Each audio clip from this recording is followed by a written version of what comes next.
So my name is Cassie Heinrichsen. I am the education coordinator here at Plant Chicago, and I love food because it is tasty and gives me energy to live my life, which I also like. All right. All right? Okay.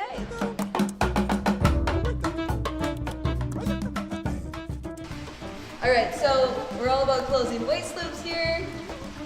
Basically, we want to reuse all of the materials within this old meatpacking plant, built in 1925, owned and operated by Pure Foods.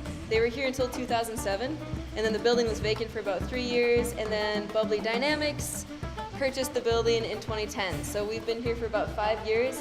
It's a vertical farm and also a business incubator, so we have all types of food producing businesses running out of the same building. There's a ton of benefits of having all of these businesses together, that they can collaborate with each other, they can market, they can do all these different things. And most importantly is reuse each other's waste. In the plant we've got the saltwater shrimp farm, several different aquaponic and hydroponic farms, a cheese manufacturer, we have 2 bakeries, a kombucha brewer, the beer brewery that's coming in, we've got our mushroom farm, we've got outdoor farms. There's a lot going on in one building. So the whole concept behind closing waste loops is that we're using the waste from one system or farm or business as an input for another system, farm, or business. Then the whole building itself can be seen as this gigantic waste loop, because you can see here the orange, all of this is food waste, and it's coming from pretty much every single business or farm, whatever it is within the building, and it's coming up here and it's meeting up with waste from the city of Chicago.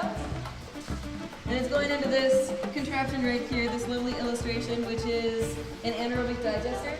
And basically it can process about 30 tons of waste a day, 11,000 tons of waste a year, and it processes that waste just like your stomach does into a solid, a liquid, and a gas.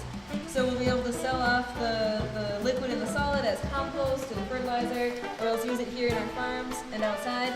But what's really important is this biogas that has a comparable methane content to natural gas, which then goes into the turbine generator and then into the building operations for the entire building.